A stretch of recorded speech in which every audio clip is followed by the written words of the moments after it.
Bienvenidos a un nuevo vídeo de historias reales aterradoras de encuentros con extraños. Como siempre os traigo más historias interesantes de personas que han tenido experiencias horribles al cruzarse con desconocidos, los cuales dejaron una huella en las vidas de las personas que nos cuentan sus historias. Antes de empezar, si no estás suscrito al canal, suscríbete y dale like si alguna de estas historias te gusta. Dicho esto, empezamos con las historias.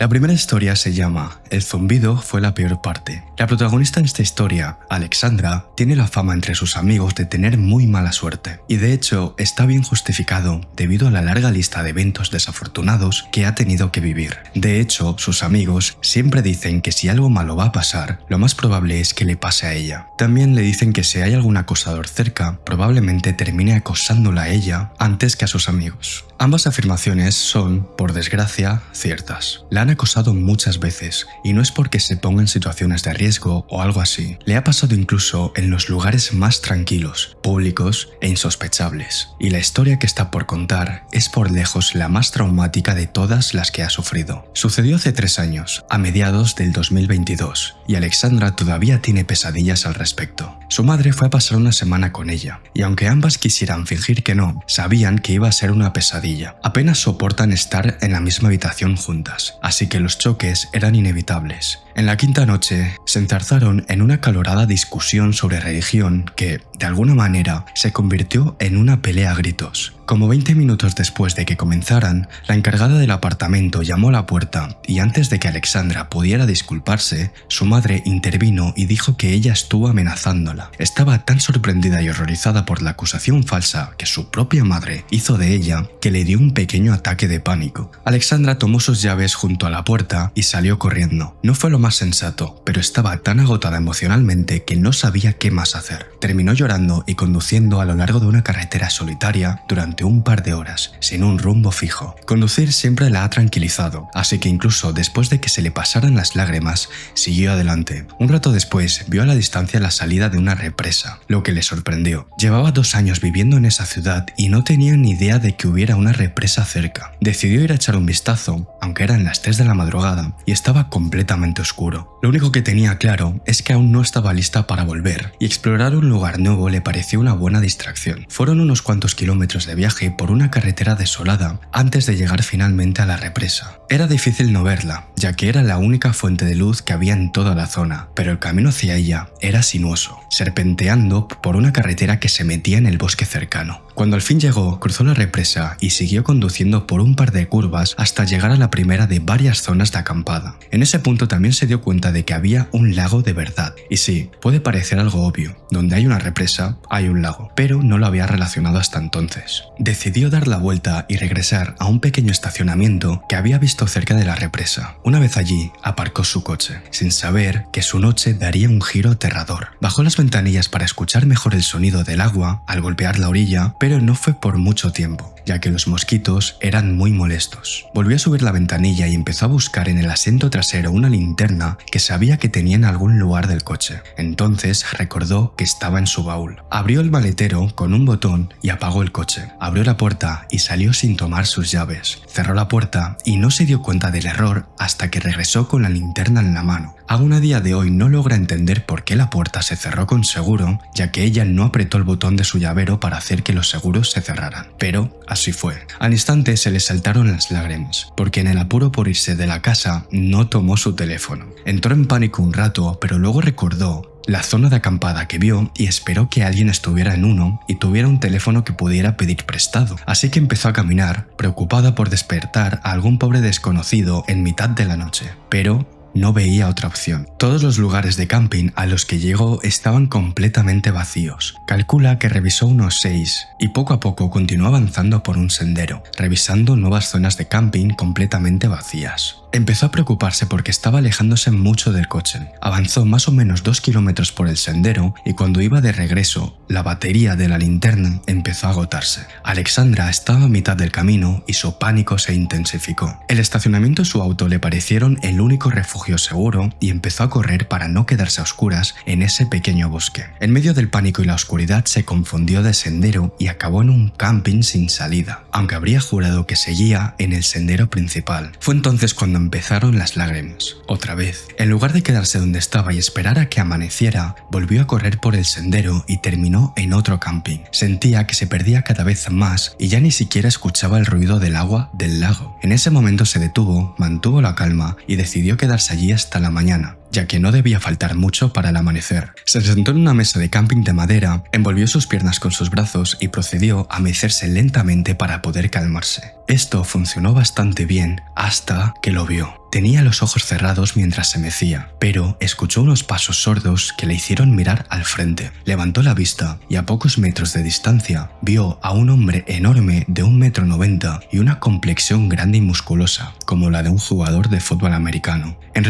Todo lo que pasó después de eso ahora parece borroso. La pareja condujo hasta el estacionamiento como les indicó la policía, por si acaso el hombre seguía por allí. Cuando llegó la policía le tomaron declaración, luego la llevaron a la comisaría más cercana donde le pidieron otra declaración. Buscaron pruebas, llamaron a su madre y contactaron a los bomberos para que abrieran su coche. Justo cuando su madre y la mejor amiga de Alexandra, Melanie, llegaron a la estación, un coche del sheriff se detuvo y en el asiento trasero estaba el hombre. Llevaron a Alexandra de vuelta al interior y le pidieron que hiciera una identificación definitiva. Aunque no fue como en las películas. En lugar de llevarla a una sala donde él no pudiera verla, literalmente se lo acercaron con las esposas puestas y le preguntaron: ¿es él? Ahora, esta parte todavía la deja extremadamente confundida emocionalmente, pero es que, cuando lo miró, este sujeto no podía devolverle la mirada, lucía confundido, parecía avergonzado y extrañamente vulnerable, y luego sus ojos comenzaron a llenarse de lágrimas. Alexandra supo que algo debía estar terriblemente mal con él,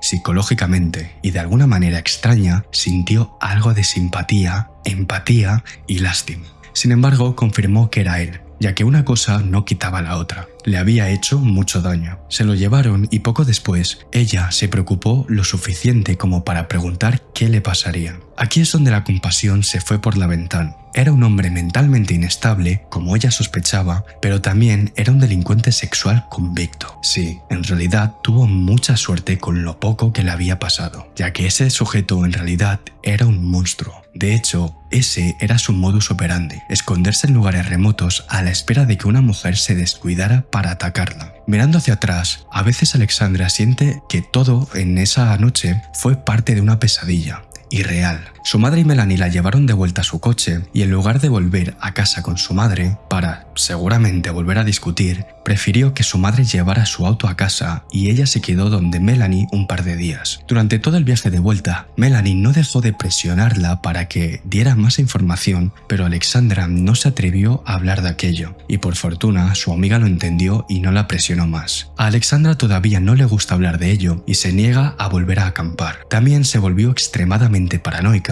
y siempre lleva consigo la llave de su coche. En cuanto al chico, fue ingresado en un hospital psiquiátrico y esperemos que permanezca allí por el resto de sus días. ¡Wow! Tremenda historia, esto literalmente es una película de terror. Es que de hecho me estaba imaginando, hay unas cuantas películas de este estilo que vas al bosque y gente así, es que según lo describe yo me lo imagino como un redneck, que redneck es como un campista, no, un hombre de campo, que suelen ir sucios, descuidados, no se afeitan, pelos también sucios, ropa manchada, y me da la sensación de que era un hombre que vivía en el bosque o cerca de la presa y estaba por ahí buscando víctimas. Y sin duda, exacto, tal cual como ha dicho, tenía una enfermedad mental y yo antes de llegar a esa parte ya me lo estaba imaginando, que por si no lo sabéis también, este tipo de personas, los rednecks, suelen tener la mala costumbre, no siempre, pero suelen tener algunas familias la mala costumbre de practicar la endogamia, es decir, que haya incesto, lo que termina resultando en que los hijos nazcan con un coeficiente intelectual mucho más bajo de la media. Por lo que yo creo que aparte de tener una enfermedad mental, creo que este hombre estaba limitado intelectualmente también. Creo que puedo decir sin ninguna duda que esta es una de las mejores o peores, según lo veas, historias que he contado. Es de las que más interesantes me ha parecido.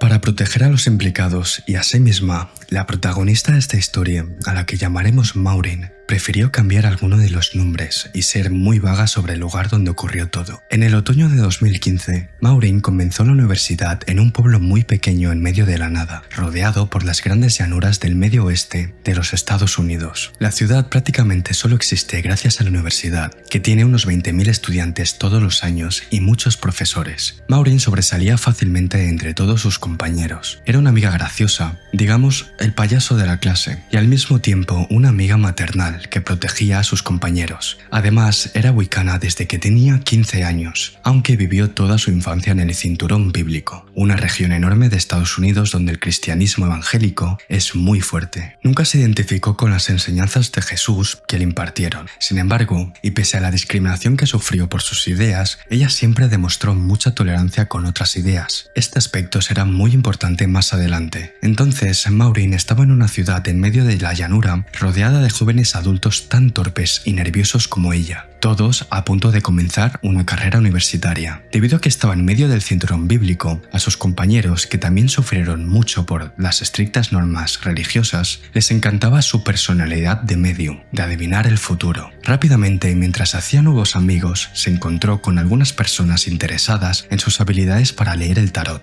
Vivían en la misma comunidad de dormitorios y todos eran muy agradables y a ella le encantaba enseñar. Así fue como terminó haciendo amistad con un grupo formado por Axel, Dani, Lisa, Eric, Anna, Rosie y Dimar. Ella sabe que es difícil recordar nombres de tantas personas, pero es que todos tuvieron un papel importante en esta historia. Todos eran amigos del año anterior, así que incorporaron a Maureen muy rápido al grupo, como si ella fuera la atracción más nueva y brillante. Después de mencionar que leía el tarot, el grupo se alegró mucho y le pidieron una sesión para todos. Una tarde tranquila de otoño, a mediados de noviembre, todos se reunieron en el sótano del dormitorio. Estaban rodeados de latas de refresco, chocolates y trabajo escolar, y ahí Maureen comenzó a leerle las cartas a cada uno de los miembros del grupo. Según Maureen, cada carta le daba una pizca de su personalidad. Con bastante frecuencia tuvo que consolar a la gente por la verdad que se escondía en la lectura, e incluso tuvo que desempeñar el papel de terapeuta. Las cartas fueron muy precisas en leer el temperamento y los traumas de todos los presentes, dejándolos, después de un par de horas, en un estado casi de shock, al notar que había acertado en todo. En lo personal, a mí también me dejaría en shock porque estas cosas me dan mucho respeto. Las horas pasaron volando y a medida que pasaba el tiempo, su talento se deslizó más a otras actividades. Maureen comenzó a leerles las palmas de las manos, dando consejos psíquicos y hablando de su viaje como Wicca. Para quien no lo sepa, las Wicca creen que lo que se toma de la tierra debe devolverse. Esto era algo inherente al sistema de creencias de Maureen, hacer todo con amor y nunca tener mala voluntad. Axel le preguntó si podía enseñarle sobre su sistema de creencias. Luego se lo preguntó Rosie. Luego Dani, y antes de que se diera cuenta, todos en el grupo habían pedido una enseñanza improvisada. Maureen suplica que no se le malinterprete, le encantaba enseñar, pero más que eso, ansiaba esa atención positiva. Su infancia fue terrible, sufrió abusos, bullying, y en ese momento, sola en la universidad, quería que la gente se preocupara por ella, que le dieran atención. Esas personas fueron algunas de las primeras que realmente se preocuparon por ella y la trataron bien, o al menos así lo interpretaban. Eran las primeras en mucho tiempo que estaban realmente interesadas en lo que Maureen tuviera que decir. Aquí debo decir que estoy de acuerdo y no me parece mal que una persona quiera cierta atención, porque siendo sinceros, y me gustaría que seáis sinceros y sinceras con vosotras mismas y vosotros, yo creo que a todas las personas nos gusta tener algo de protagonismo, a lo mejor en ciertos momentos. El problema está cuando quieres ser el protagonista siempre, ¿sabes? Pero tener la atención de la gente de vez en cuando es agradable y algo que creo que a todos nos gusta. Así que, Maureen, no te vamos a malinterpretar. Lo que empezó como pequeñas reuniones de 15 o 20 minutos en las salas de estudio de la universidad se convirtieron en conferencias de 1 hora o más en las que el grupo estaba al pendiente de cada palabra que Maureen decía. Tengo que hacer un parón aquí porque esto me está sonando a que se está convirtiendo a secta.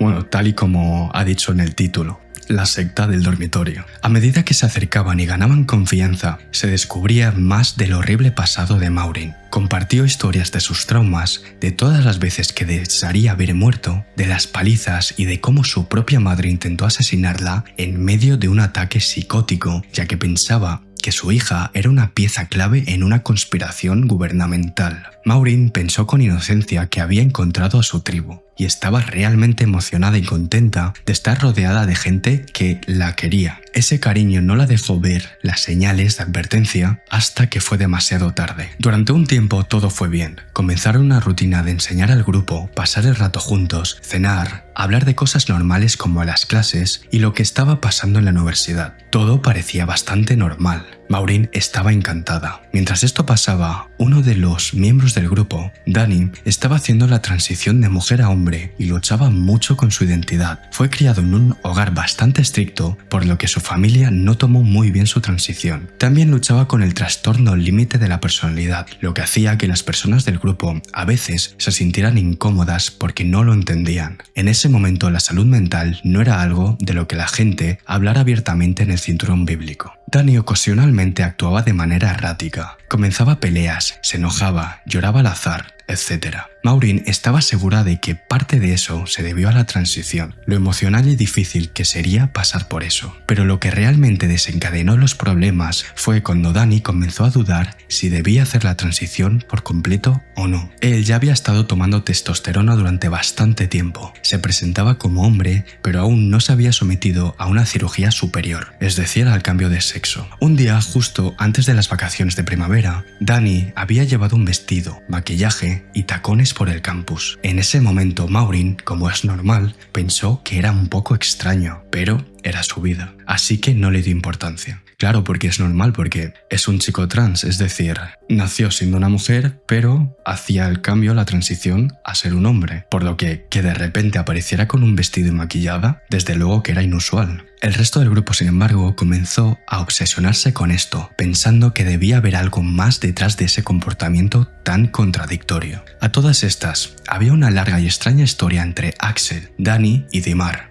Dani coqueteaba con ambos al mismo tiempo, lo que creaba cierto rechazo. Axel y Dimar eran mejores amigos, pero Dani se había abierto camino en el corazón de ambos. Axel no era de los que hablaban de sus sentimientos, así que fingieron que este triángulo amoroso no les afectaba, aunque era obvio que sí. Cuando Dani se fue a clase acompañado por Dimar, adornado con su vestido y tacones, Axel comenzó a especular diciendo: ¿qué le pasa? ¿Por qué actúa así? Es como si apenas lo conociera. A Rose le encantaban los chismes y le siguió la corriente a Axel diciendo: la verdad es que Dani es una persona completamente diferente. No sé quién es, pero lo odio. Se está aprovechando de Dimar. Aquí Rosie estaba metiendo cizaña.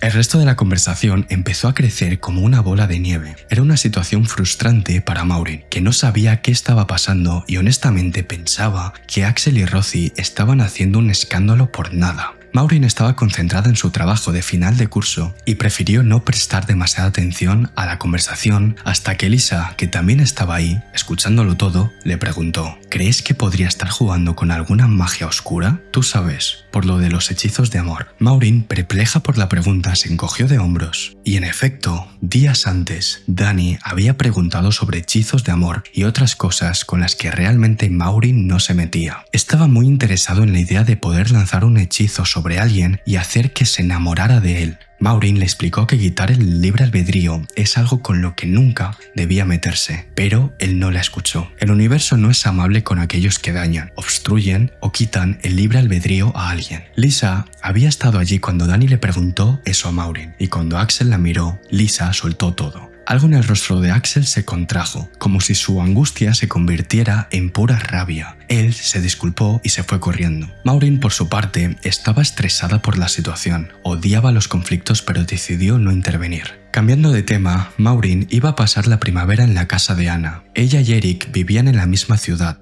Axel y Rosie también estarían allí. Cuando Maureen aceptó pasar las vacaciones con ellos, aún no comenzaba el drama, pero cuando llegaron las vacaciones de primavera, ya era demasiado tarde para cambiar sus planes. Tuvo que pasar todas las vacaciones escuchando cómo crecía la conspiración. Los cuatro, Anna, Eric, Axel y Rosie, habían comenzado a elaborar esa idea de que Dani usaba magia oscura. Anna incluso propuso la posibilidad de que estuviera poseído. Maureen no creía que eso fuera ni remotamente probable, al mismo tiempo que tenía la sensación de que las cosas estaban empezando a ir mal. El ambiente se volvió muy tenso en esa casa y el tema de conversación era solo uno: Dani. Cuando Maureen descartó la idea de la posesión, mencionaron una ocasión en la que Dani gruñó mientras jugaban en línea. Maureen había dicho en broma que sonaba como un demonio y aunque les dijo que era solo eso, una broma, los cuatro conspiradores no se detuvieron. Al darse cuenta de la escala del problema, a Maureen se le ocurrió una solución rápida. Les dijo que podían hacer algunos hechizos de protección, así que si algo salía mal, estarían bien. Eso pareció tranquilizarlos bastante.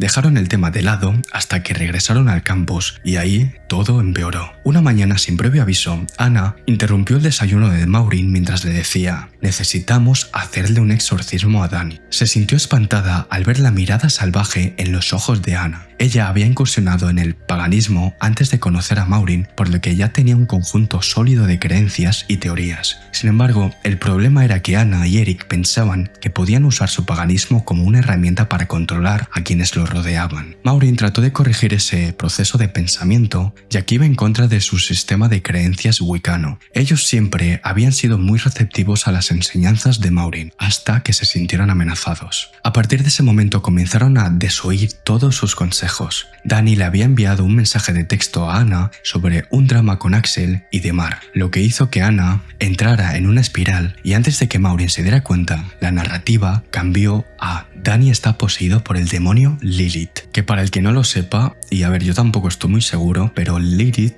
creo que en la religión cristiana fue la primera mujer real, no fue Eva, de Adán y Eva. Lilith fue la primera mujer real que habitó esta tierra, la cual creo que luego se convirtió en demonio. No estoy muy seguro de esto, pero bueno, luego lo buscaré. Cuando edite el vídeo, lo buscaré en internet y lo pondré en pantalla. Maureen no sabía qué hacer. Les dijo que Dani no lo estaba, que nada de esto tenía sentido, pero era demasiado tarde. Al no saber de qué otra forma actuar, pensó que si se tomaba un tiempo lejos de ellos, todo se calmaría, y así lo hizo. Trató de controlar los daños lo mejor que pudo, y cuando regresó al dormitorio comenzó a evitarlos y a pasar más tiempo en su habitación. Cuando le preguntaron por qué se distanció, solo dijo que estaba atrasada con algunos trabajos de la universidad. Todo estuvo tranquilo por varios días y Maureen se sintió segura, pensando que todo lo que había vivido era una locura temporal. Una tarde estaba sentada en la sala del dormitorio, hablando con Lisa después de haberse aislado del grupo. Charlaban sobre lo que había hecho durante las vacaciones, cuando vieron a Anna y Rosie pasar corriendo por la sala de estar. Estaban frenéticas. Las saludaron con la mano, pero no dijeron nada. Un poco más tarde, Demar corrió en la misma dirección, llorando. Cuando vio a Lisa y a Maureen, se acercó corriendo a decirles: Dani admitió que es un demonio y necesita ser exorcizado. Maureen se puso de pie de un salto y comenzó a correr hacia el dormitorio de Dani. Eric y Axel estaban en el pasillo. Sus rostros se endurecieron cuando vieron a las tres acercándose, y Axel dijo con tono firme: no tienes permitido entrar ahí. Dani es un peligro para ti. Y luego Eric dijo: él admitió que está poseído. Maureen les contestó con un grito: no está poseído, déjame entrar. Y discutieron por un rato hasta que Maureen los convenció de que si iban a hacer un exorcismo, la necesitaban ahí, pero nada podría haberla preparado para lo que vio a continuación. Dani estaba acostado en la cama, atado al marco de la misma con sábanas. Estaba llorando, mientras que Anna y Rosie estaban dentro, colocando cosas alrededor de la cama. Anna sostenía un libro viejo y destrozado en la mano. Había salvia ardiendo en un plato y varias velas que Rosie estaba encendiendo. Rosie gritó algo, pero Maureen no pudo entender qué decía. No pudo concentrarse en otra cosa que en pensar que toda esa gente,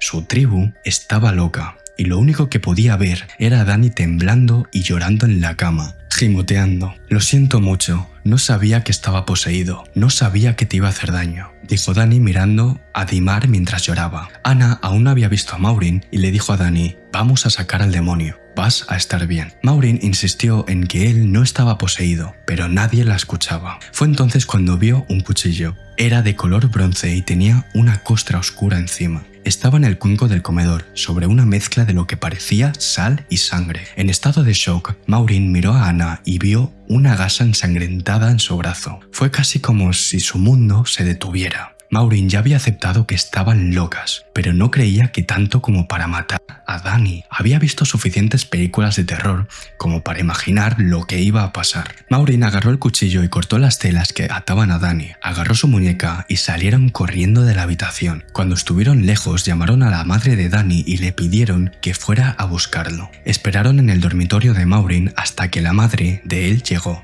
mientras las tres solo intentaban hacerle entrar en razón, ya que Dani solo repetía que estaba poseído, o sea que finalmente se lo terminó creyendo. Dani no estaba poseído, pero el resto del grupo estaban tan locos que lo terminaron convenciendo. Anna, Rosie, Eric y Axel estaban haciendo sonar el teléfono de Maureen, pero ella no contestaba las llamadas. Lisa y Demar la habían acompañado cuando salió corriendo con Dani. Cuando él se fue a casa, Lisa empezó a hablar. Decía que Maureen tenía que tener cuidado, porque si Hillary Clinton era elegida presidente, entonces ella, Maureen, era especial. Sí, como veis, esto ya deja de tener lógica, o sea, literalmente estaban locos todos. Los únicos cuerdos eran Dani Dani, Maureen y ya está. Por eso su madre le había dicho que tenía que matarse o de lo contrario el gobierno la atraparía porque era especial. O sea, Lisa estaba diciendo que Maureen tenía que matar.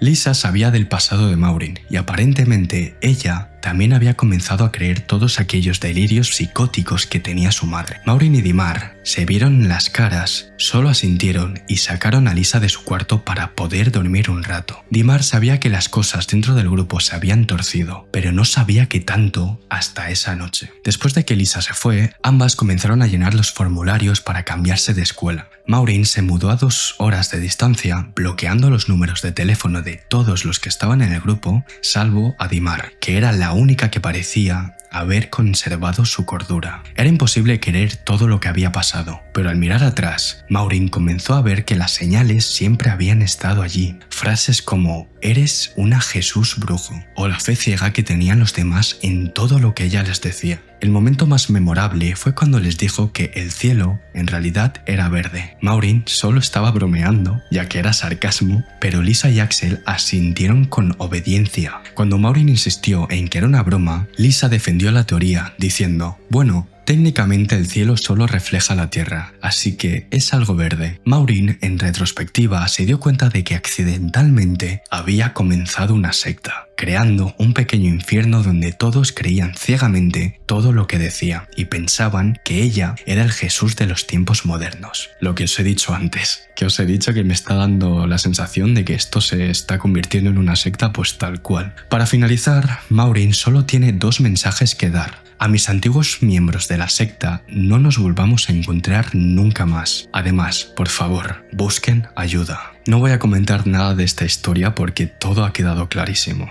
Todo ha quedado claro y sabemos que aquí se creó una secta sin querer. O sea, lo normal en estos casos es que el líder sabe que está creando una secta y la gente que se une son la gente vulnerable que caen en la trampa y se dan cuenta más adelante de que han caído en una secta, pero en este caso es al revés. Los miembros estaban creando su secta y Maureen no sabía que se estaba convirtiendo en la líder. O sea, es literalmente lo contrario a lo que solemos ver. Por cierto, esta historia me suena que ya la he contado, o a lo mejor la hemos contado en un podcast, pero bueno, me parece tan interesante que quería volver a contarla detenidamente. Y bueno, también por si alguna de las personas nuevas que os acabáis de suscribir no la ha escuchado, pues bueno, la cuento.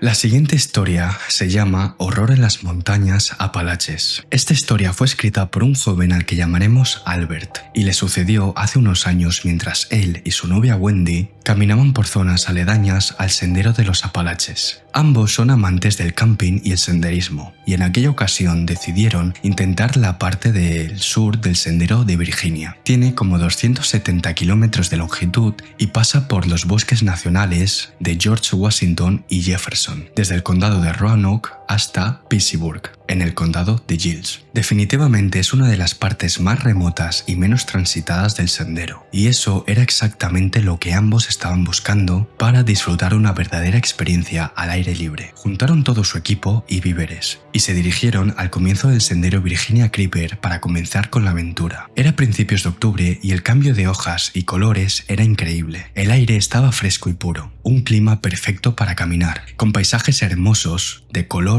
ocre y naranja. La mayor parte del viaje fue bastante tranquila, pero las últimas 2 noches fueron donde las cosas se pusieron raras. En esa parte de la ruta se supone que se debe acampar en el sendero o en un refugio designado. Sin embargo, ni Albert ni Wendy querían encontrarse con otras personas, ni que nadie se les acercara en medio de la noche. Por eso decidieron ignorar esas sugerencias y encontrar su propio lugar apartado del sendero para descansar. Buscaron un poco y encontraron un lugar perfecto en medio de un pequeño claro. Armaron el campamento, cocinaron algo a unos 100 metros para evitar atraer animales, hablaron un rato, se acurrucaron y se fueron a dormir. Alrededor de las 2 de la mañana, Wendy despertó a Albert, sacudiéndolo con fuerza mientras le susurraba: «Agarra tu arma. Hay alguien caminando alrededor de nuestra carpa». Al parecer Wendy se despertó al escuchar pasos pensando que era un ciervo o tal vez un jabalí, pero se puso nerviosa al ver la silueta de alguien con un cuchillo afuera con la luz de la luna. Por fortuna no estaban desprotegidos, ya que Albert en esos viajes siempre llevaba consigo una pistola M1911 y un revólver Judge. Según sus propias palabras, nunca se sabe exactamente con quién o con qué te puedes encontrar en una caminata tan larga en un lugar tan remoto. Albert sacó el revólver de su mochila y se quedaron sentados en silencio, escuchando cualquier sonido.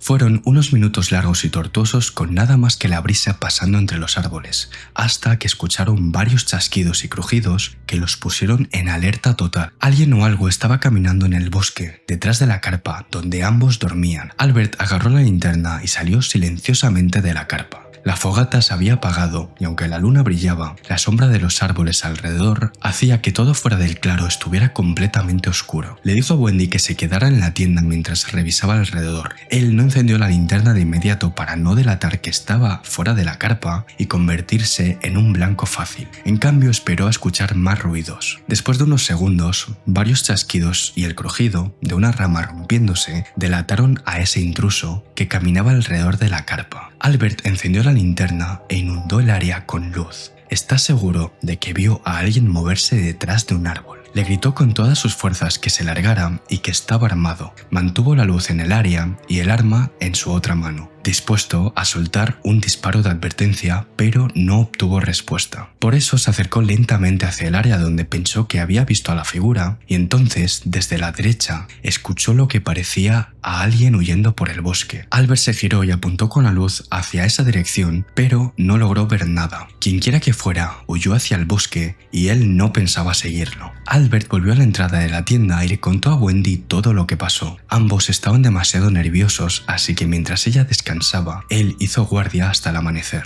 Albert miró un poco alrededor buscando señales de quién o qué era, y descubrió una huella de bota en tierra blanda y húmeda, no muy lejos de la carpa. No era de Albert ni de Wendy, así que era la prueba definitiva que lo de la noche no había sido un animal curioso. Ambos se asustaron porque había la posibilidad de que fuera más de uno y que todavía estuvieran cerca. En este punto estaba bastante adentro del bosque y todavía les quedaba 2 días de caminata antes de llegar a la civilización. Tenían que estar atentos, pero sin entrar en pánico. Ese día caminaron un poco más rápido de lo normal y recorrieron la mayor cantidad de terreno posible. Cuando llegó el momento de armar el campamento, Albert encontró un lugar cerca de un acantilado donde podían colocar la carpa en un pequeño saliente y evitar que alguien se les acercara por detrás. Todo el día hasta este punto, ambos tuvieron la sensación de que los seguían. No tenían confirmación de esto ya que no habían visto ni oído a nadie más, pero era una corazonada que ambos compartían. Armaron el campamento, hicieron algo de comida y luego se retiraron a la carpa. Wendy tenía en sus manos la pistola y Albert se quedó con el revólver, ya que era un poco más difícil de utilizar. Como se sentían en peligro, Albert aseguró que si se dormía, lo haría con un ojo abierto. Después de un rato, Wendy se quedó dormida y Albert se quedó despierto, escuchando los sonidos del bosque por la noche. Estuvo alerta durante unas horas, esperando que algo pasara, pero en algún momento el agotamiento lo venció y se quedó dormido. Esto fue un terrible error, ya que se despertó un rato después, aterrado, porque escuchó cómo alguien revisaba sus cosas afuera de la carpa. Albert agarró su revólver y despertó a Wendy, haciéndole señas para que estuviera callada. Gracias al tenue brillo de la fogata, a punto de apagarse, pudieron ver la silueta de alguien contra la carpa. Realmente había una persona ahí afuera. Albert sintió de pronto que le hervía la sangre y gritó con todas sus fuerzas: «Estamos armados, lárguense de aquí». Dijo esto mientras abría un poco la carpa y soltaba un disparo de advertencia hacia el cielo. Se escuchó cómo 2 sujetos gritaron de la impresión, dejaron de hacer lo que estaban haciendo y salieron corriendo hacia el bosque. Albert salió de la carpa con el arma desenfundada y listo para dispararle a alguien. En serio estaban hartos de aquella situación. Sus cosas estaban tiradas por todas partes. Esos vagos registraron bastantes cosas antes de que Albert despertara. Él caminó hasta el borde del bosque en la dirección hacia donde huyeron quienes estuvieran allí y escuchó el arroyo cercano. Desde ahí se dio cuenta de que había un pequeño sendero que corría a su lado. Al fondo del arroyo vio una luz parpadeando, bastante lejos, y logró distinguir lo que parecían ser 3 sujetos subiendo por el sendero. A Albert se le aceleró el corazón, temiendo que fuera a empezar un tiroteo, y le gritó a Wendy que empezara a empacar lo que pudiera y que se iban de inmediato. Guardaron todo lo valioso y dejaron la carpa y algunos otros artículos atrás mientras se dirigían corriendo de vuelta al sendero principal, en medio de la noche. Mientras se alejaban, escucharon gente hablar en el bosque y ramas romperse a la distancia. Seguían mirando por encima del hombro cada pocos segundos para asegurarse de que nadie se les acercaba y lo siguieron haciendo incluso cuando salió el sol. Fue completamente aterrador. Si algo pasaba, todavía estaban muy lejos de cualquier lugar y literalmente solos, ya que no vieron a otro excursionista durante todo el tiempo que estuvieron en los Apalaches. Realmente se sintieron en peligro de muerte. Estuvieron caminando bastante tiempo cuando Albert escuchó algo en el bosque detrás de ellos. Al doblar una esquina se dio la vuelta y vio a alguien salir del sendero y simplemente quedarse allí mirándolos. El sol había salido media hora antes, pero las nubes lo tapaban y apenas había luz. Eso impidió que Albert distinguiera alguna característica. Solo vio una silueta. Se detuvo y lo miró por un segundo antes de preguntarle quién era y qué querían. Simplemente se quedó allí en silencio, mirándolos y luego se dio la vuelta y regresó al bosque. Wendy y Albert aumentaron el paso y siguieron adelante, mirando hacia atrás de vez en cuando. No los volvieron a ver, pero el instinto les decía que todavía estaban allí, acechándolos. Finalmente llegaron al final del sendero y volvieron a donde estacionaron el auto de Wendy, extremadamente agotados pero felices. Salieron del bosque de Virginia sin convertirse en la comida de una tribu de montañeses consanguíneos caníbales, que es lo que ambos imaginaron que sucedería si se quedaban más tiempo en la montaña. Yo también es lo que estaba pensando justamente, que estos eran personas que vivían en el bosque, pero no que vivían en el bosque en alguna casa rodante o en alguna cabaña, no,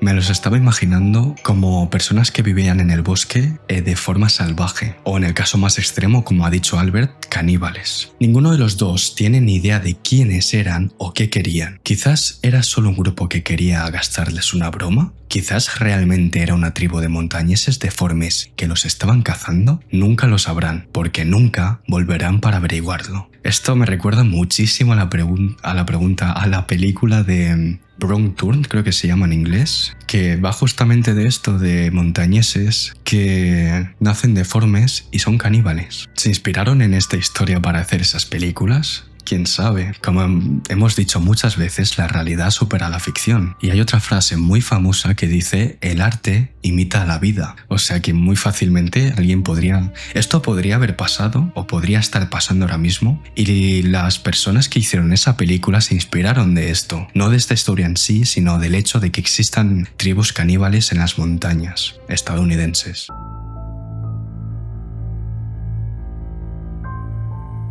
La siguiente historia se llama Razón equivocada para tener miedo. La verdad que por el título de esta historia ya suena bastante interesante, así que a ver qué es lo que tiene que contarnos la persona que escribió esta historia. El protagonista de este relato, un joven al que llamaremos Terry, creció en un pueblo relativamente pequeño del noroeste de Ohio, con una población de unos 20.000 habitantes. Un día típico de verano para él, a los 12 años, consistía en despertarse bastante temprano, comer todo el cereal Crispix que podía, montarse en su bicicleta, salir de casa y no volver hasta que anocheciera. Tenía 2 hermanos, 4 y 6 años mayores que él. Y la forma más fácil de evitar sus tormentos era no estar en casa. Era finales de julio y Terry recuerda haber planeado ir a pescar con un amigo, al que llamaremos Michael. Esa mañana se levantó temprano e hizo su rutina habitual antes de ir a reunirse con él para quizás pescar algún pequeño pez o unas botas viejas en la orilla del río fangoso que cruzaba el pueblo. A Terry realmente no le gustaba pescar, pero al menos era algo que hacer y le daba una excusa para salir de casa temprano y evitar que alguno de sus hermanos mayores le diera una paliza. La forma más rápida de llegar a casa de Michael era tomar un atajo que conducía a un edificio abandonado que anteriormente fue la sede de una organización llamada Sons of America. Hijos de América. El lugar lo aterrorizó durante toda su infancia, hasta el punto de tener una pesadilla recurrente al respecto, ya que a su alrededor giraba un montón de leyendas sobre fantasmas y rituales. Había un camino de entrada de unos 300 metros con una puerta de hierro fundido que conducía directamente a la fachada del edificio, con amplios campos cercados a ambos lados. Había estado abandonado o sin uso desde que Terry recordaba, y aunque alguien cortaba el césped un par de veces al año, los árboles y el follaje estaban descuidados y cubiertos de maleza.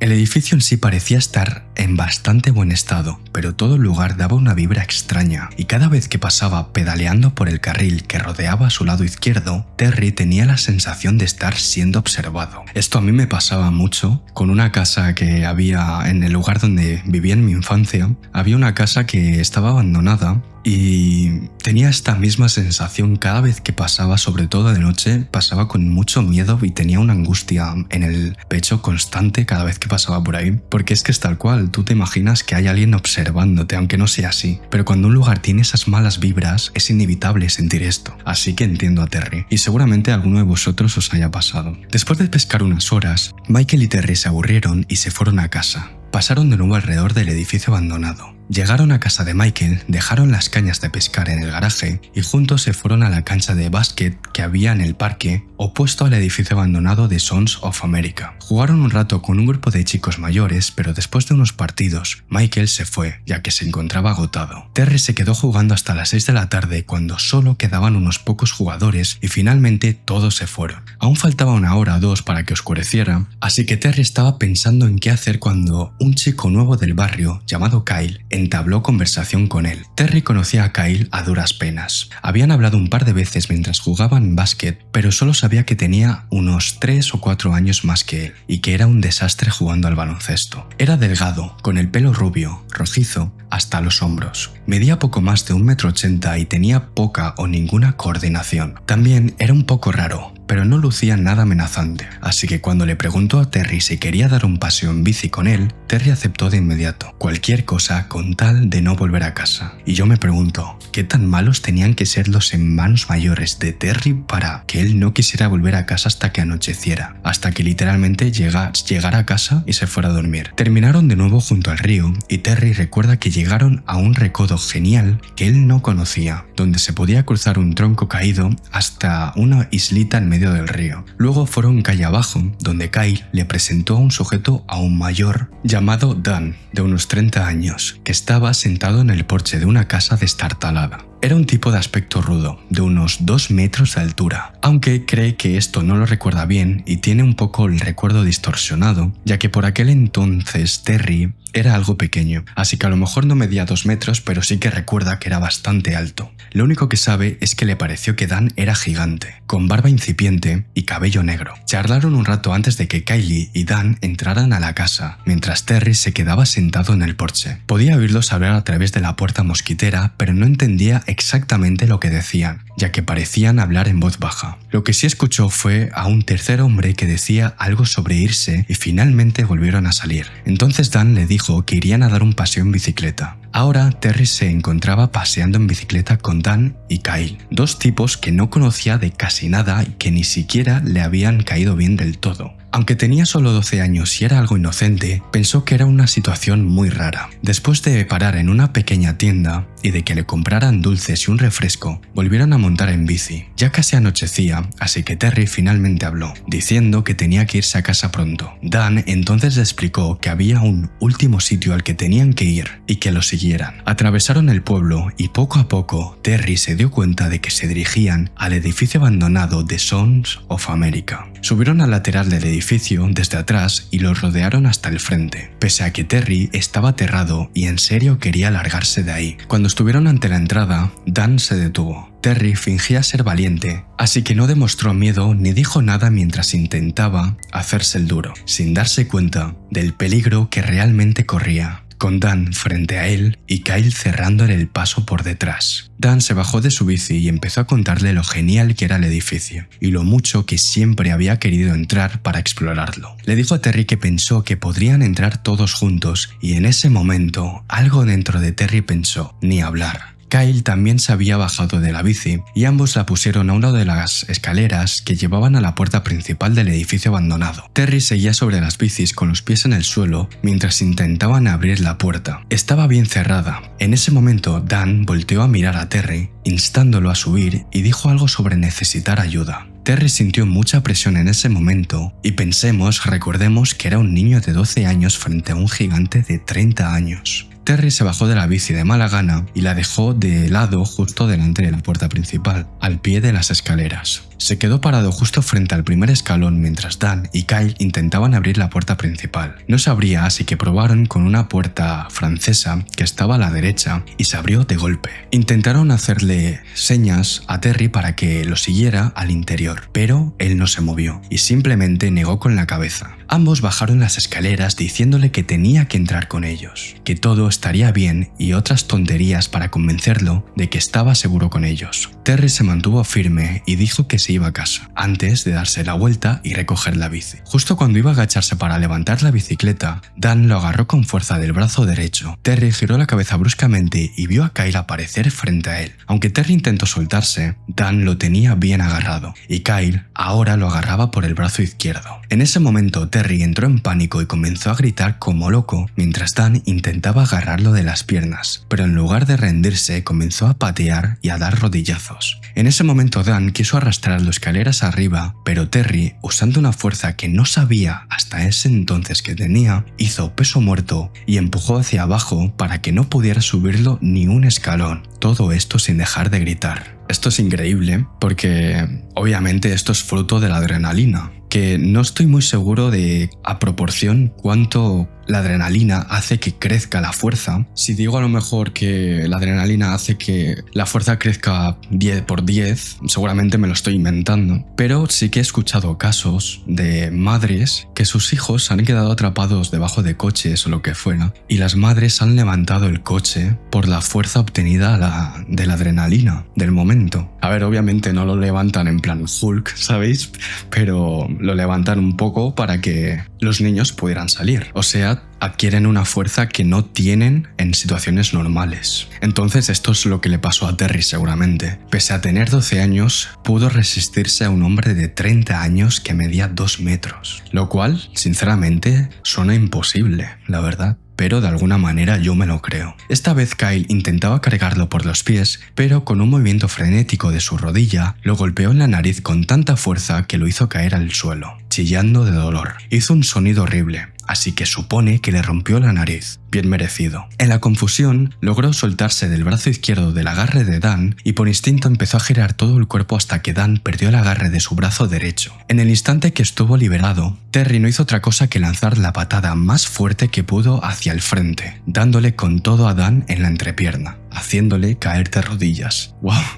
Se me están poniendo los pelos de punta de pensar en esta situación. Un niño de 12 años enfrentándose a un chico que le sacaba 4 o 5 años y a un hombre de 30 por la valentía y el coraje de salir de esa situación. O sea, a nosotros ahora mismo nos dicen que un niño de 12 años ha podido con un hombre de 30 y un chico que mide 1,80. No nos lo creemos, pero wow, ya vemos que en situaciones extremas se puede. Volviendo a la historia, tras darle esta patada en la entrepierna, Kyle apenas estaba intentando levantarse, así que Terry tuvo tiempo de tomar su bicicleta y salir a toda velocidad. Terry no miró atrás para nada, así que no sabe si intentaron seguirlo. Pedaleó tan fuerte y rápido como pudo de vuelta a casa. La puerta del garaje estaba abierta y su padre se encontraba dentro. Pasó directamente con una enorme sensación de alivio, pero temblando. Su padre estaba detrás de su banco de trabajo y lo saludó, pero sin notar lo nervioso que estaba. Terry acababa de salvarse de algo horrible y lo sabía, así que se quedó viendo por la puerta del garaje, esperando que Kyle o Dan pasaran frente a la casa, pero nunca lo hicieron. A todas estas, su padre estaba haciendo un trabajo de carpintería y aunque le hablaba, no estaba mirando ya que usaba, en ese momento, una sierra de mesa y estaba bastante concentrado. Terry entró en casa y no había nadie más, así que se fue directo a su habitación y resopló un buen rato antes de volver a sentirse tranquilo. Aquí nos dice que si nos preguntamos por qué no le dijo nada a su padre, no somos los únicos. Él también se ha preguntado con el pasar de los años por qué no dijo nada y cree que fue en parte por vergüenza y en parte por no entender la gravedad de lo que acababa de pasar. Nunca se lo contó a nadie de su familia ni a sus amigos y poco después dejó de darle vueltas al asunto. Pasaron los años, 6, 16 para ser exactos, y justo cuando Terry estaba a punto de graduarse de la preparatoria, le asignaron un trabajo sobre la historia de su ciudad natal. Mientras investigaba para el trabajo, una de las cosas que investigó fue el pasado del edificio abandonado de Sons of America. No solo ahondó en la historia de la organización, la cual era racista y escalofriante,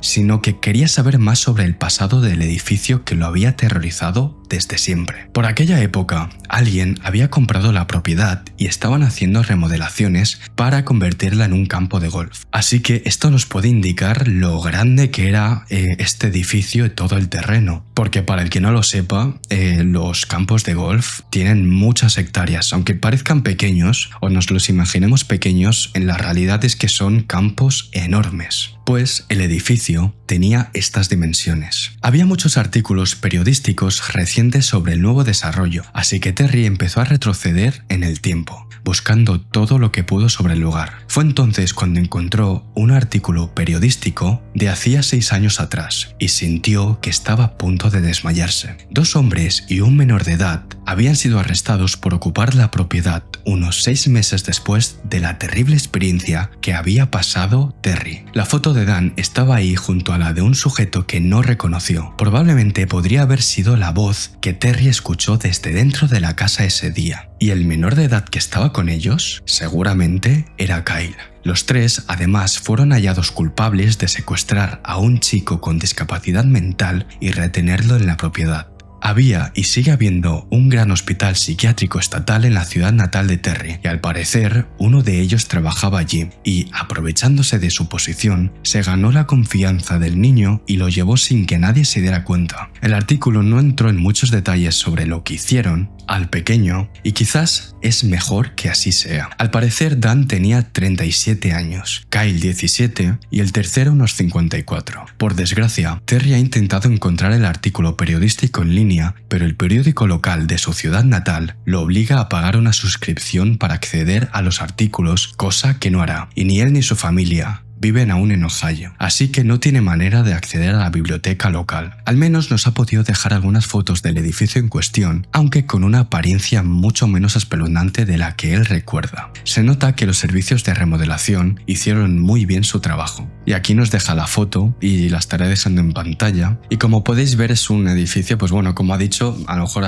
ahora mismo a nosotros no nos da la apariencia de que sea un edificio aterrador como él lo describía, pero por el hecho de que le han hecho remodelación, ¿sabéis? Seguramente en su momento estaba como abandonado y algo sucio, no digo derruido, pero sí que sucio, lo que le daba la apariencia aterradora. Toda esta historia sucedió hace 20 años, pero aún lo recuerda con total claridad. Terry entiende que suena increíble que un niño de 12 años lograra resistirse al asalto de un hombre adulto y un adolescente 5 años mayor que él, pero siempre fue el más grande de su clase, así que ya casi medía 1,70 m y era bastante atlético. Además jugaba fútbol americano, baloncesto y béisbol. También hay que tener en cuenta que tenía 2 hermanos enormes que le daban palizas constantemente, así que, queriéndolo o no, eso le enseñó a defenderse y en parte le salvó la vida. ¿Veis? Aquí hay una explicación lógica de cómo pudo resistirse. Ya es lógico que se haya defendido por la pura adrenalina, pero claro, teniendo en cuenta el contexto de todo esto, de que era un chico muy atlético, bastante grande para su edad,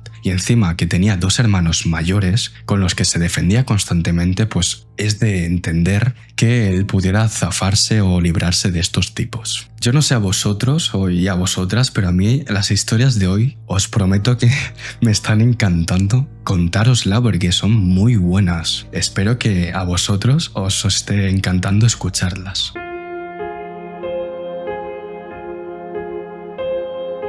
La quinta historia se llama Anuncio engañoso. Quien cuenta la siguiente historia es una chica a quien llamaremos Eliana. Vivía en una zona que describe como verdaderamente peligrosa hace mucho tiempo, plagada por pandillas y otros grupos delictivos. Tenía 18 años, pero hasta ese momento nunca había tenido un trabajo, ni solía pasar tiempo afuera de su casa. Esto la hacía ser un poco ingenua y crédula. ya que no tenía experiencia, socialmente hablando. Había terminado la preparatoria y obtuvo una beca para la universidad local, y además buscaba empleo, pero tampoco estaba teniendo mucha suerte debido a la falta de experiencia. Eran mediados del 2005 y a la madre de Eliana, una mujer a la que llamaremos Luisa, le encantaba leer periódicos. Recibían en la puerta de la casa uno en español llamado Mundo Hispánico. Eliana lo hojeaba de vez en cuando para leer las tiras cómicas o ver las ofertas de empleo al final, pero jamás lo tomó muy en serio, excepto una noche. Recuerda que era viernes porque había varias fiestas cerca, pero ella no estaba interesada en fiestas ni en beber alcohol a escondidas. Estaba decidida a encontrar un anuncio de trabajo bien pagado que le proporcionara nuevas experiencias y habilidades laborales. Quería un trabajo que le permitiese pagarse sus gastos y ayudar a su madre en casa, y lo encontraría, fuese como fuese. Estaba revisando la sección de clasificados al final del periódico cuando encontró lo que pensó que era el trabajo perfecto para ella. No recuerda el anuncio palabra por palabra, pero era algo así como: se buscan chicas jóvenes de 18 años a 25 para un puesto de masajista en este lugar. El lugar estaba a medio kilómetro de la casa de Eliana, así que le pareció perfecto. Podía ir y volver caminando sin preocuparse por el transporte, ya que solo tenían un coche. El anuncio continuaba así: se ofrece formación en masajes y el sueldo es muy bueno. Nuestras chicas ganan entre 500 y 900 dólares a la semana. Y en su inocencia, Eliana pensó: wow, qué buen sueldo. Podríamos mudarnos de este barrio con un sueldo así. Estaba tan emocionada de encajar en el perfil que salió corriendo de la cocina para mostrarle el anuncio de trabajo a Luisa, su madre. Por suerte, su madre no era tan inocente y obviamente no estaba tan emocionada como ella. Y es que es normal, ¿quién se cree que puedas ganar 500 a 900 dólares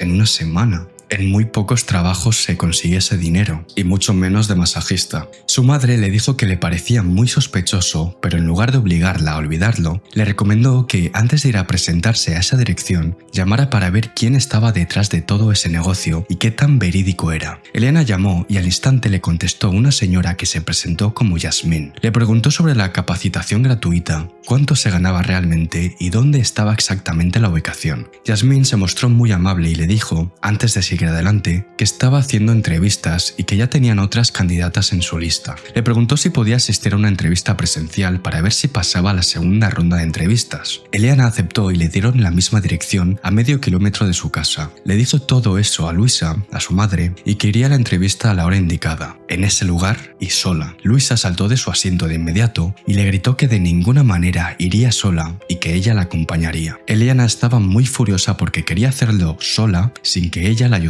A día de hoy sabe que es una tontería, pero en su mente ella pensaba que ya era mayor y que no necesitaba su ayuda. Llegó el día y Luisa la llevó en el coche. La dirección que le dio Yasmín era rara porque las llevaba a un motel detrás del centro comercial que estaba al lado del apartamento donde vivían. Elena no entendía por qué tendrían una entrevista allí, pero le quitó importancia y simplemente dieron vueltas por el centro buscando el lugar. Luisa se frustró y le dijo que llamara a la tal Yasmín para que les diera la ubicación exacta. Así que lo hizo y le contestó que se encontraba en la habitación 23 del motel y que estaba allí por precaución. A Eliana, tan ingenua que comenzaba a ser frustrante, le pareció completamente lógico. Sin embargo, Luisa se hartó de la situación y le dijo que le diera el teléfono. Eliana estaba molesta y avergonzada, pero no podía negarse. Así que le dijo a Yasmín que le pasaría a su madre, para que le dijera a ella dónde estaba exactamente. Y esa frase lo cambió todo. De inmediato, Yasmín gritó, ¿estás con tu madre? Esta vez su voz cambió de dulce a enojada y en pánico. Eliana dijo que sí, que estaba con ella en el coche porque la estaba llevando. Así que le pasó el teléfono a Luisa, que repitió unas 4 veces hola, pero nadie contestó. Yasmín había colgado. Eliana llamó 2 veces más, pero nunca contestó. Así que, cual adolescente que no entiende la situación real, se enojó mucho con su madre. Sí, tan tonto como suena. Pero no ató cabos hasta unos 3 años después, cuando escuchó en las noticias locales que una pandilla había publicado durante años un anuncio de trabajo falso para atraer a mujeres jóvenes. Ahora los implicados estaban siendo acusados por trata de personas. El anuncio era muy parecido al que Eliana había leído años atrás. Tras esto,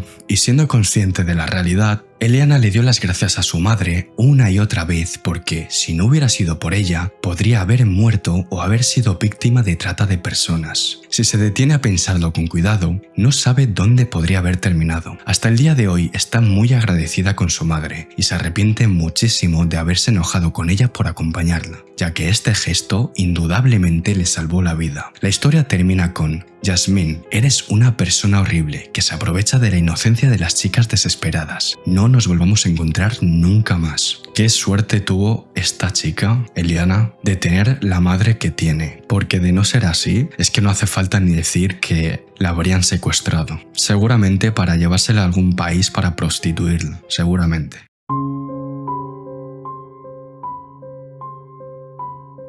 La sexta historia tiene como título La persona en la que más confié. Esta historia es bastante reciente y el protagonista de la misma, un joven llamado Jacob, todavía no lo ha procesado del todo. Normalmente no es una persona muy sensible, pero necesita expresar todo esto por algún medio y ha escogido Reddit. Primero algo de contexto. A principios de año solía participar en un grupo juvenil nacional. Tienen una afiliación religiosa, pero generalmente era abierto y mucha gente asistía por motivos religiosos o no religiosos. Era una comunidad segura y durante los 6 años que perteneció a ella no vivió nada extraño ni sospechoso. Se sentaba en un sótano enorme con otros 40 estudiantes de preparatoria a cantar canciones y jugar, y había una breve charla bíblica al final, sin participación forzada. El líder del grupo en el que estaba Jacob era un hombre de 30 años llamado Noah. Era un pilar no solo del grupo, sino también de varios suburbios aledaños, entrenador de fútbol juvenil y muy conocido en el instituto al que iba Jacob, ya que era un exalumno muy querido y el profesor sustituto de biología. Madre mía, este hombre era todo.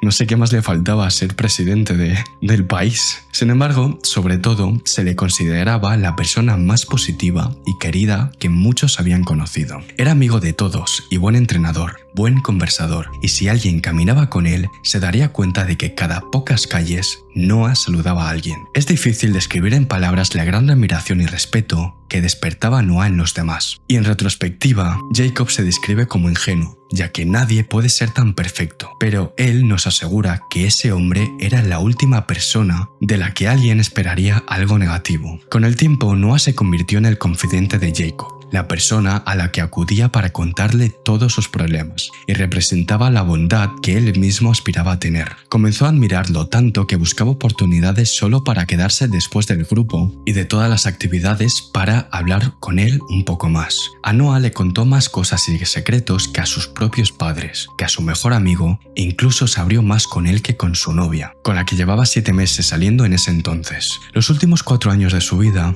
Jacob fue a partidos de baloncesto, a campamentos nocturnos de varias semanas, a eventos escolares e incluso se quedó en el apartamento de Noah junto a otros compañeros de la afiliación. Nada parecía malo ni sospechoso. La última vez que Jacob estuvo con Noah en un campamento de una semana, se sintió más cerca de él que nunca. Hablaron durante horas y horas sobre la vida de Jacob. Noah era su mentor, su mejor amigo. Todos los problemas que tenía parecían más pequeños cuando hablaba con él, y Jacob pensó que para Noah, él también era un gran amigo, al que podía decirle lo que fuera, pero no era así. Jacob se fue a un campamento de verano en julio del año pasado, completamente feliz con ese hombre que había escogido como modelo a seguir, líder comunitario y, lo más importante, amigo. Pero cuando regresó del campamento a finales de agosto, descubrió que Noah había desaparecido. Corrieron rumores terribles sobre él por toda la comunidad y en la preparatoria, y para él no tenían ningún fundamento. Se barajaron ideas sobre drogas, relaciones con traficantes y un montón de cosas inimaginables, pero la realidad es que nadie sabía con certeza qué había sido de Noah. La organización religiosa dijo que estaba de baja temporal mientras se realizaba alguna investigación, pero ni siquiera ellos sabían qué tipo de investigación se estaba llevando a cabo. También fue suspendido temporalmente como entrenador de fútbol juvenil,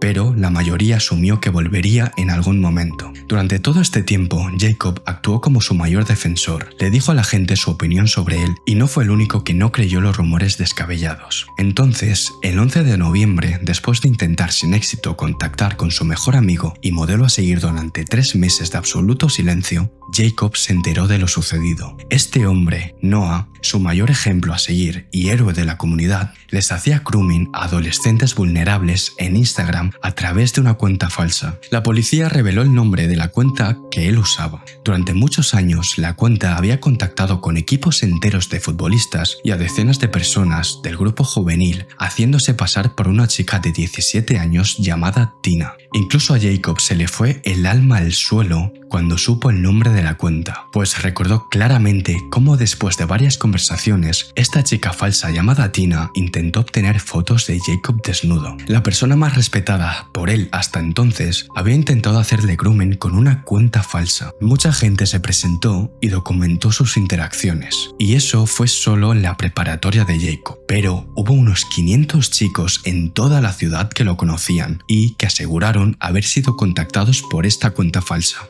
Jacob se enteró de esto en una cena por la semana tecnológica de su escuela. No podía creerlo y se puso de pie. Caminó en círculos durante 15 minutos, sin llorar ni decir absolutamente nada. 6 meses después todavía no ha llorado por esto. Jacob no ha llorado nada en los últimos 6 meses, aunque ha querido hacerlo. Ya no asiste al grupo de jóvenes. Estuvo hace poco en un evento similar y se quedó en el baño durante la parte que parecía una reunión normal porque no soportaba estar allí. No sabe cómo hacer que Noah esté menos presente en sus pensamientos, pero de alguna manera tampoco le agobia demasiado. Esta etapa se llama negación. Lo que está viviendo este chico es muy parecido a un proceso de duelo, ya que el Noah que Jacob idealizó está muerto, metafóricamente hablando. Con el pasar de los meses, Jacob ha aceptado la realidad del pasado, pero eso no significa que haya dejado de pensar en Noah a menudo. Es extraño ya que siente que tampoco ha tenido tiempo para procesarlo, debido a que tiene una gran carga de trabajo desmesurada en la preparatoria y con las actividades extracurriculares. Supone que simplemente lo aceptó como parte del caos, así que con tristeza, pero con mucha resignación, Jacob termina su relato diciendo: Noah, eras mi mejor amigo, pero ya no más. No nos volvamos a encontrar. Por cierto, Jacob aclara que si alguien conoce el grupo juvenil nacional del que habla, por favor, que no se apresure a juzgarlo. Ahí conoció a muchos líderes adultos muy amables, y aunque personalmente ha decidido no volver, esa manzana podrida no es un reflejo de la organización. Este hombre se aprovechó de cualquier oportunidad que involucrase a adolescentes vulnerables, pero no todos son así. Esta historia me parece algo turbia, primero por el hecho de que Noah hiciera lo que hizo, pero también por parte de Jacob, ya que creo que él se obsesionó inconscientemente con Noah y lo idealizó tanto que ha llegado a un evento traumático y está pasando por las fases típicas del duelo. Y ahora mismo está, ya no está en etapa de negación, mejor dicho, está en la etapa de aceptación, me parece a mí. Y creo que la siguiente pondré una foto de las etapas de negación, ahora mismo no lo sé, pero creo que la última obviamente es cuando lo superas. Está la aceptación y luego ya superarlo, ¿no? Pero sí, imaginaros idolatrar tanto a una persona que enterarte de algo malo de esa persona sea traumático, tan traumático que tengas que pasar por etapas de un trauma, vaya. Entonces también me parece algo turbio por parte de Jacob, aunque seguramente fue sin intención, inintencionado. Pero hay que llevar cuidado también con admiración, porque de la admiración a una persona hay una pequeña línea a la locura. Y es por eso que muchas veces, sobre todo con famosos y cantantes o artistas, se llega al punto de que personas que son fans matan a sus ídolos, como es el caso de John Lennon, como es el caso de un guitarrista de un grupo llamado Pantera, Dimebag Darrell, y un largo etcétera.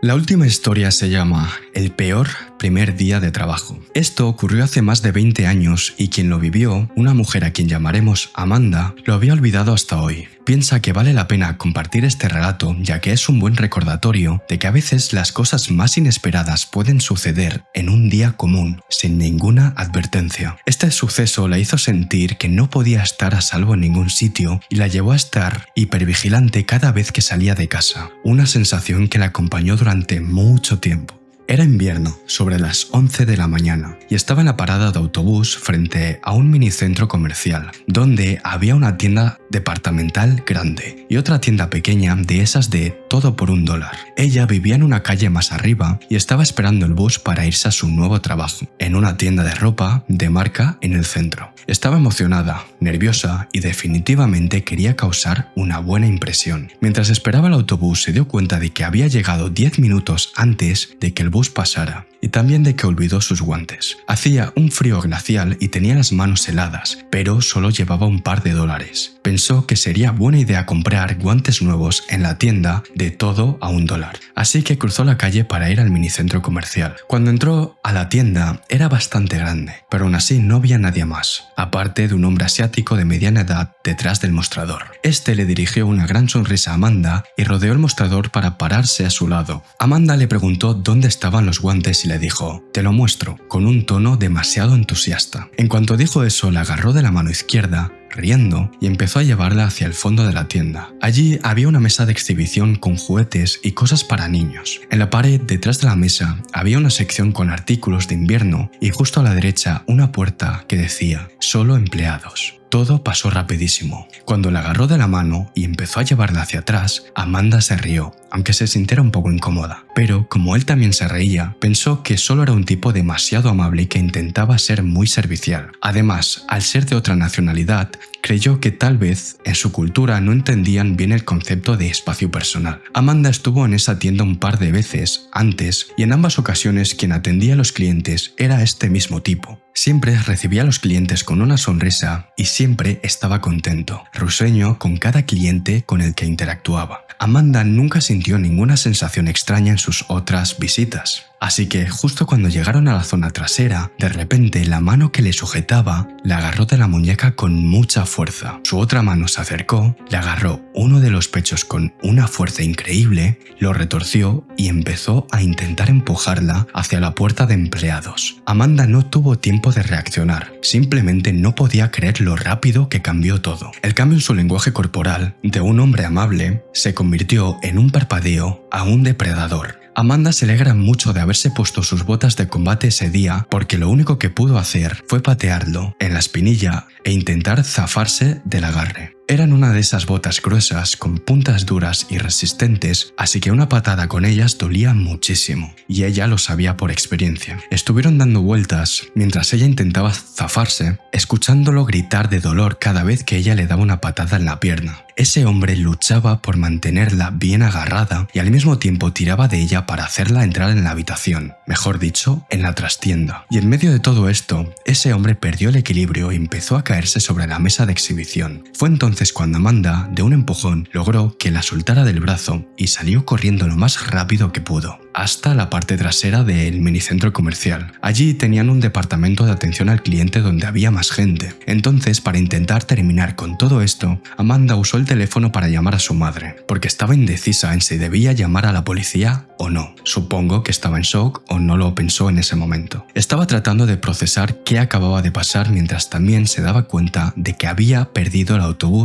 e iba a arruinar su primer día en el nuevo trabajo. Sin embargo, su madre la tranquilizó, llamó a la policía después de hablar con ella y luego fue a buscarla. Pasados los 20 minutos, una serie de pensamientos horribles comenzaron a atormentarla. ¿Qué tal si no hubiese tenido tanta suerte? ¿Y si el tipo le hacía esto a otra persona y no se hubiera podido librar? ¿Y si ya había pasado, pero por no denunciarlo, ahora le había pasado a ella? Todo esto había ocurrido a plena luz del día, una mañana normal entre semana, así que esto indicaba que le podía pasar a cualquiera y esta vez le ocurrió a ella, y es por esto que decidió denunciarlo. Arrestaron al sujeto media hora después y tuvieron que ir a la comisaría a declarar. Una semana después, un artículo en el periódico decía que arrestaron a los 5 dueños de esa tienda de todo a $1 porque al parecer llevaban meses usándola como fachada para lavar dinero y otros asuntos turbios. Se supo que también tenían planeado cerrarla en pocas semanas, esperar un mes o dos y luego abrirían otro negocio nuevo en otro condado. Eso explica la temeridad de este hombre. Aunque también surge la pregunta de ¿cómo planeaba evitar que Amanda hablara? Pensar en la respuesta da escalofríos. Y a mí la única respuesta que se me ocurre aquí es que ¿y cómo callas a una persona? Exacto. quitándole la vida. Como Amanda dijo al principio, este suceso le afectó bastante. No se sentía segura al salir de casa sin importar a dónde fuera. Solo quería comprarse un par de guantes ese día y pasó de esperar el bus para su nuevo trabajo a luchar por su vida. Al menos su nuevo jefe fue comprensivo y pudo presentarse al nuevo trabajo 2 días después. Y ella termina esta historia diciendo: al hombre de la tienda de todo $1, mejor no nos veamos nunca más. Y hasta aquí las historias de hoy, espero que os hayan gustado. Lo cierto es que a mí me han encantado contarlas porque, no sé, me he imaginado todo como una sucesión de películas, porque todas las historias que he contado hoy creo que son dignos de películas, de verdad. Me han parecido tan impactantes y tan buenas que hasta me ha emocionado contarlas. Dicho esto, dejadme en comentarios qué os parecen las historias, de verdad. En especial hoy me interesa saber qué opináis de estas historias y dejadme en comentarios qué haríais vosotros en cada una de las situaciones, o al menos en la que más miedo os haya dado. Así que nada, nos vemos en el próximo vídeo.